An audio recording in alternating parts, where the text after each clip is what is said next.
جو سورت شروع ہوتی ہے تلک آیات الکتاب الحکیم، اللہ اس سورت کا انٹروڈکشن کروا رہے ہیں کہ یہ حکمت والی کتاب کی آیات ہیں، اس کو معمولی نہ سمجھو۔ حکمت کا مطلب بڑا پرمغز کلام ہے یہ، اور ایسی عقل مندی کی باتیں ہیں، عقل کو اپیل کرنے والی باتیں جو انسانیت کے لیے بہت ضروری ہیں۔ تو اللہ نے انٹروڈکشن شروع کیا کہ میری کتاب کو اور اس سورت کی آیات کو ہلکا نہ سمجھو۔ تلک آیات، تلک ہاتھ سے اشارے کے وقت یہ آیات ہیں کتاب حکیم کی، حکمت والی کتاب کی۔ وہ آیات کیا شروع ہوتی ہیں؟ سب سے پہلے اللہ نے اپنے پیغمبر صلی اللہ علیہ وسلم کی رسالت کو ثابت کیا کہ دیکھو محمد صلی اللہ علیہ وسلم تمہیں دین کی طرف بلا رہے ہیں، نبی ہونے کا دعویٰ کیا تو لوگوں کو اس پہ تعجب ہو رہا ہے۔ وہ کیا تعجب ہے؟ اکان للناس عجبا، کیا لوگوں کو اس بات پہ عجب ہے، تعجب ہے، ان اوحینا الی رجل منہم، کہ ہم نے انہی میں سے ایک مرد کا انتخاب کر کے، ایک انسان کا انتخاب کر کے اس پر وحی نازل کرنا شروع کر دی۔ اس میں کون سی تعجب کی بات ہے؟ ہمیشہ سے پیغمبر انسانوں میں ہی آتے رہے ہیں، اور پھر ان کی تعلیمات کتنی اچھی ہیں، ان تعلیمات پہ تمہیں تعجب ہو رہا ہے۔ وہ تعلیمات کیا ہیں؟ ان انذر الناس، کے لوگوں کو ڈراؤ۔ کن لوگوں کو؟ برے لوگوں کو ڈراؤ جو برائی کرتے ہیں، ظلم کرتے ہیں، بیٹیوں کو زندہ دفن کرتے ہیں، شرک کرتے ہیں۔ وبشر الذین آمنوا، اور جو آپ کی باتوں پہ ایمان لائیں ان کو خوشخبری سناؤ اور ان کو بتاؤ ان لہم قدم صدق عند ربہم، کہ تمہارے رب کے پاس تمہارے عمل کا بہترین بدلہ ہے، جو اچھا عمل کرو گے اس کا بدلہ پاؤ گے۔ یہ اسلام کی بنیادی تعلیمات ہیں جو دنیا میں کسی کے پاس نہیں ہے۔ دنیا میں ہر قوم آخرت کا انکار کرتی ہے، ہر قوم آخرت کی منکر ہے۔ جو آخرت کے اقرار بھی کرتے ہیں تو وہ اس طریقے سے نہیں کہ جو نیچر کو اپیل کرے، جس میں ڈیٹیل ہو، معلومات ہوں۔ تو اسلام نے یہ دعویٰ کیا ہے کہ بھائی مرنے کے بعد ختم نہیں ہو جاتے، تمہیں قیامت کے دن حساب و کتاب دینا ہے، پورا بدلہ ملے گا، تمہارے اچھے اعمال کا بھی اور برے اعمال کا بھی۔ تو اللہ کہتے ہیں اس بات سے لوگوں کو تعجب ہو رہا ہے، حالانکہ یہ کوئی تعجب والی بات نہیں ہے۔ یہ تو پیغمبروں کا کام ہی یہی ہے کہ لوگوں کو جنت کے ذریعے موٹیویٹ کریں اور جہنم کے ذریعے ڈی موٹیویٹ کریں برے اعمال میں۔ تو لوگوں کو اس پہ تعجب ہو رہا ہے، اور تعجب یہاں تک پہنچا قال الکافرون، کافر کہنے لگے ان ھذا لساحر مبین، یہ جو ہے محمد صلی اللہ علیہ وسلم یہ جادوگر ہیں کھلے ہوئے۔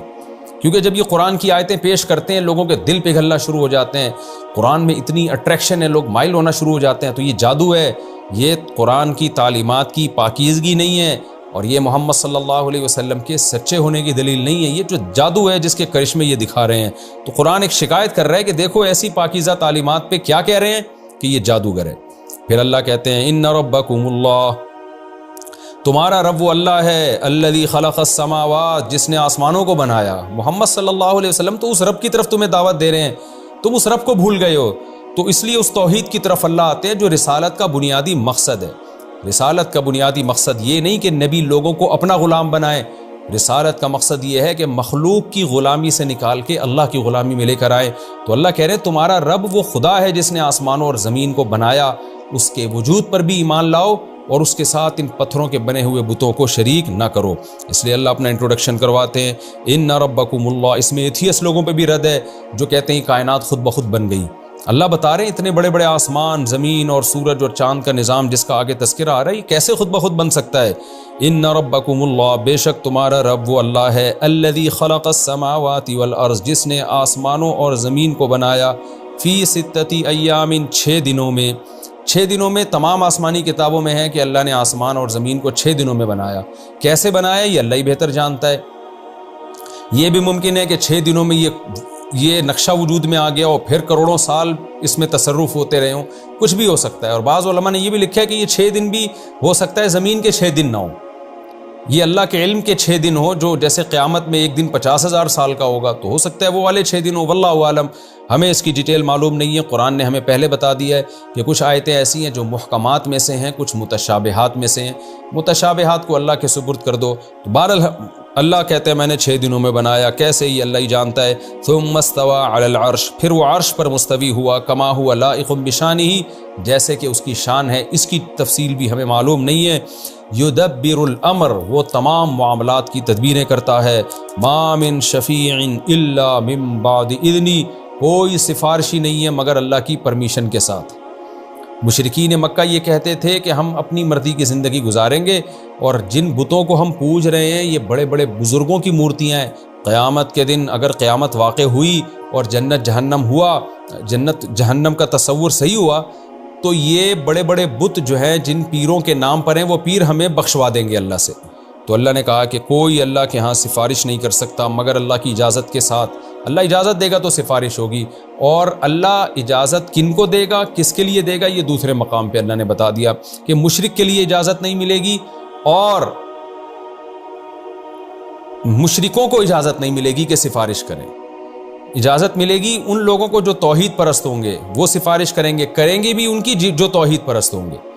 ذالکم اللہ ربکم، یہ ہے اللہ تمہارا رب، جس کے بارے میں ہم کہہ رہے ہیں جس نے آسمانوں اور زمینوں کو بنایا، کیونکہ ایتھیس اور ملحد کیا کہتے ہیں، ہمیں خدا نظر نہیں آتا، ہم کیسے ایمان لائیں اس خدا پر جو نظر نہ آئے؟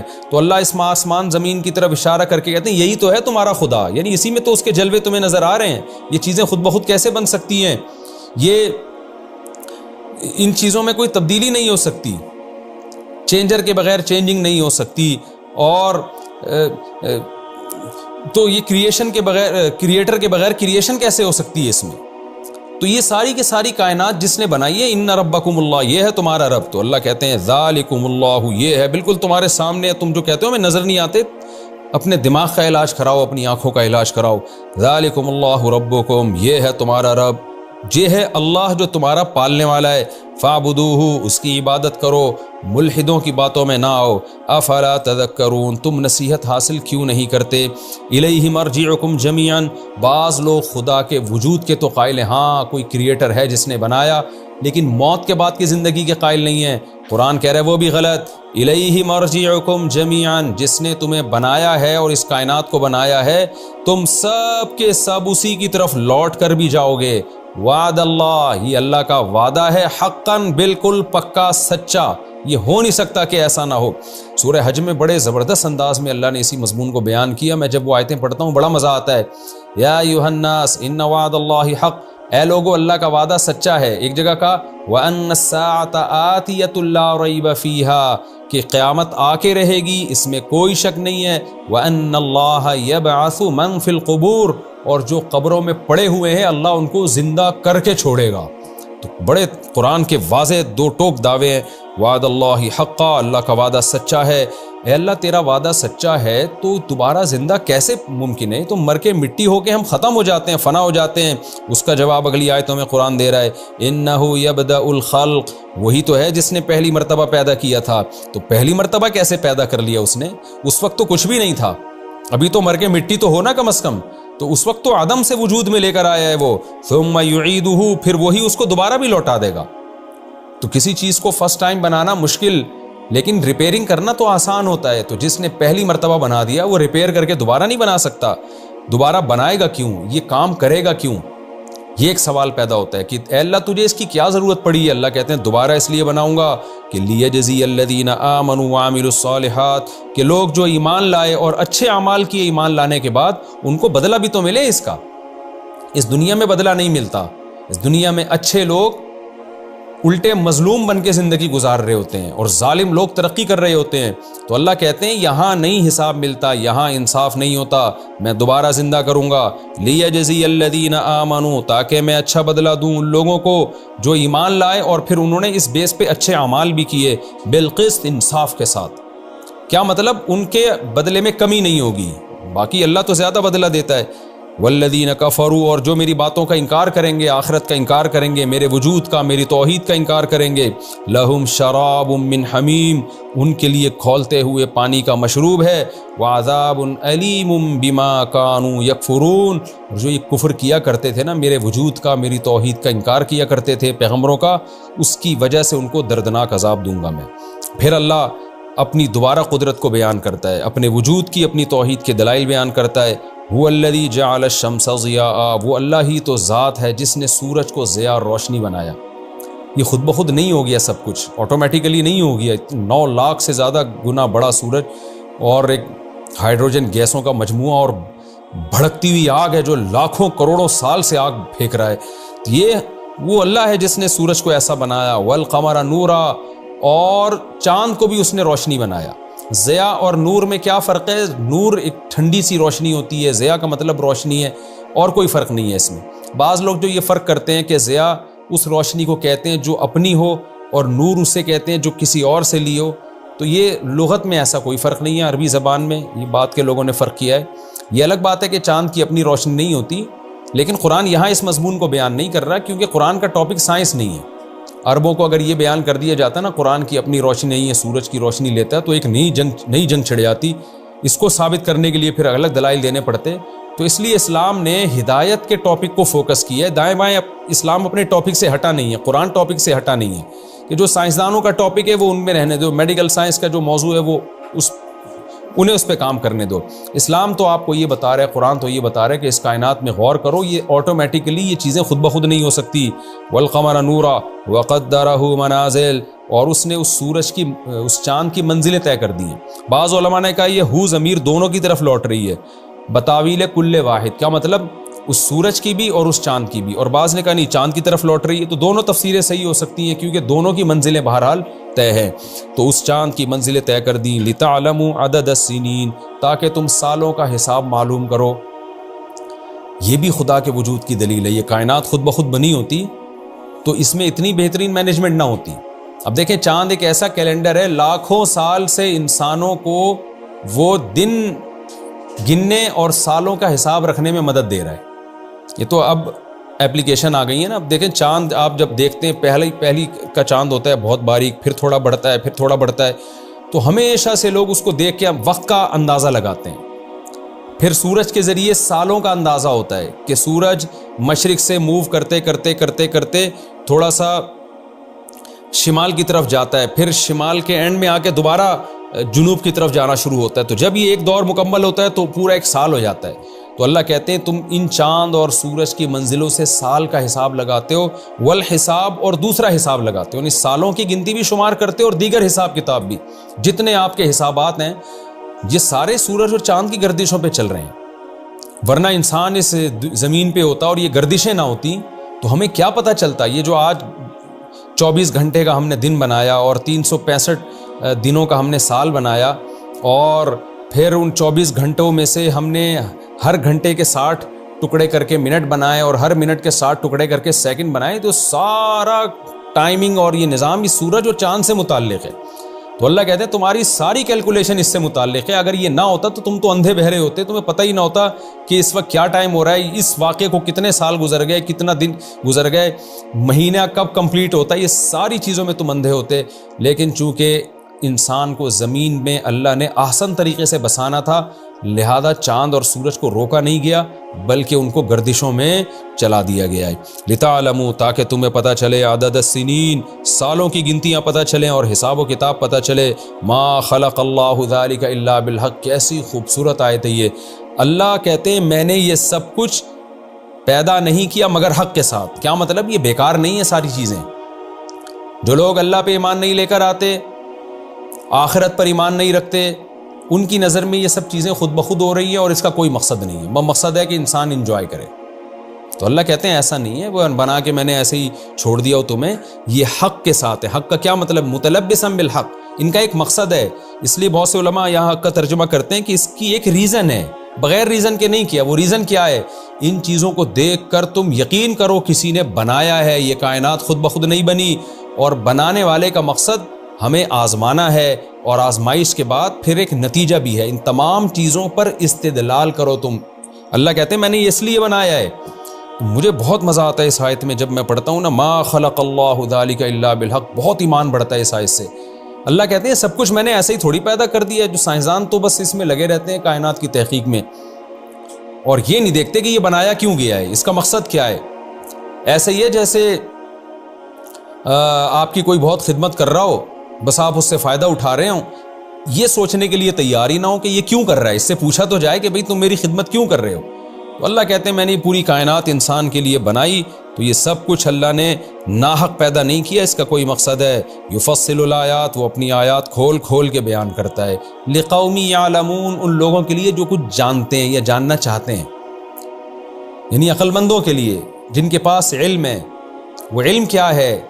وہ علم یہ ہے کہ حق کو پہچاننا چاہیے اور باطل سے بچنا چاہیے۔ اس چیز کا جن کے پاس علم ہے وہ اس طرف آئیں گے اور کوشش کریں گے کہ حق تک پہنچیں۔ ان لوگوں کے لیے ہم نے یہ نشانیاں اپنی آیات کھول کھول کے بیان کر دی ہیں۔ کل قیامت میں کوئی یہ نہ کہے کہ اللہ تو نے تو ہمیں بتایا ہی نہیں تھا کہ تو نے اس کائنات کو کیوں بنایا۔ ان فی اختلاف اللیل والنہار، پھر اللہ اپنی قدرت کے دلائل دیتے ہیں، بے شک دن اور رات کے عدلنے بدلنے میں۔ آسمانوں پہ تو بعد میں غور کرنا، تم صبح و شام دیکھو دن اور رات کیسے تبدیل ہوتے ہیں۔ لاکھوں سال سے یہ نظام چل رہا ہے، ایک دم تیز روشنی، پھر رات کے 12 بجے کھپ اندھیرا۔ اس سے پورا نظام زمین کا نظام چل رہا ہے، انسانوں کی اور جانوروں کی حیات اس پر موقوف ہے۔ بے شک زمین دن اور رات کے اختلاف میں وما خلق اللہ فی السماوات والارض، اور جو کچھ اللہ نے آسمانوں اور زمین میں پیدا کیا سب کے سب میں لآیات، بڑی بڑی نشانیاں ہیں، علامتیں ہیں خدا کے وجود کی، خدا کے توحید کی، پیغمبروں کے برحق ہونے کی، اسلام کے برحق ہونے کی، آخرت کی، جنت جہنم کی، ہر چیز کی بڑی بڑی نشانیاں ہیں۔ لقوم، ان لوگوں کے لیے یتقون، جو تقوی اختیار کرنا چاہتے ہیں۔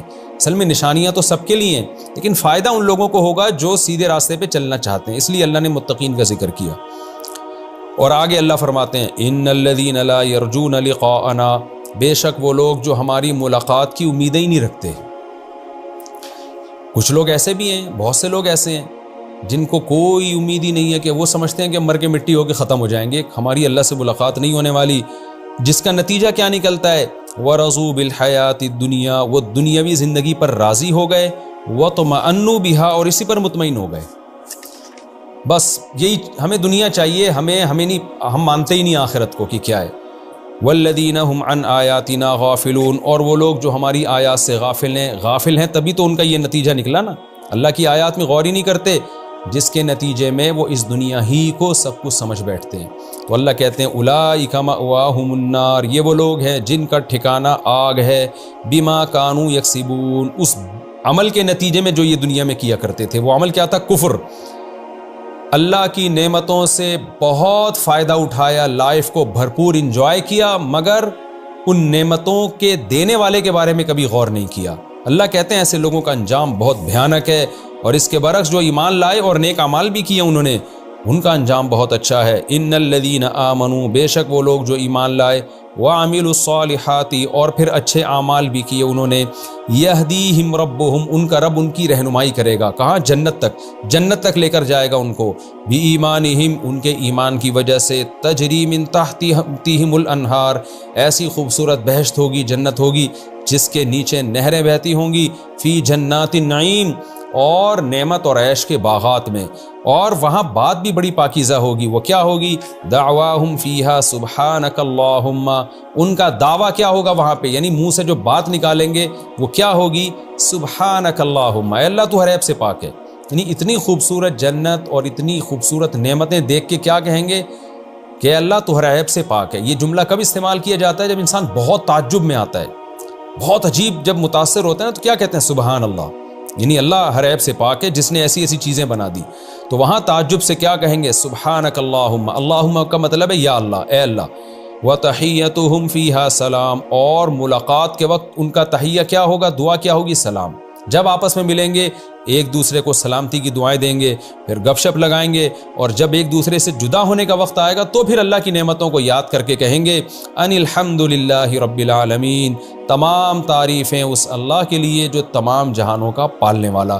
یعنی یہ تعریفیں خود بخود ان کی زبان سے نکل رہی ہوں گی جنت کی نعمتوں کو دیکھ کر۔ یہ سورہ یونس کا پہلا رکوع تھا جو الحمدللہ کمپلیٹ ہوا۔ اس رکوع کا خلاصہ یہی ہے کہ اللہ تعالیٰ نے پہلے بتایا کہ لوگوں کو اس پہ تعجب ہو رہا ہے کہ ہم نے ایک بشر کو، ایک انسان کو پیغمبر بنا کے بھیج دیا، اور وہ اتنی اچھی اچھی باتیں کیوں کر رہا ہے، یعنی وہ اتنی اچھی تعلیمات کیوں دے رہا ہے، اس پہ تعجب ہو رہا ہے۔ تو اللہ بتا رہے ہیں کوئی تعجب کی چیز نہیں ہے، کوئی اچھمبے کی چیز نہیں ہے، ہماری مرضی ہم جس کو پیغمبر بنائیں۔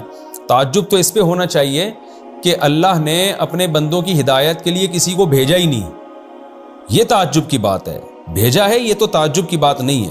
آج جو لوگ اسلام کے اگینسٹ ہیں وہ اس پہ تعجب کرتے ہیں کہ یہ کیوں بھائی، کوئی پیغمبر کیوں آ گئے؟ تو بھائی تعجب اس پہ ہونا چاہیے کہ خدا اور بندوں کا کوئی لنک ہی نہیں ہے، آپس میں کوئی نمائندہ ہی نہیں ہے، اللہ نے جو اپنا انٹروڈکشن کے لیے کسی کو بھیجا ہی نہیں ہے، یہ تعجب کی بات ہے۔ اور پھر اللہ نے اپنی توحید کے دلائل بیان کیے اس میں، یہ اس کا خلاصہ ہے۔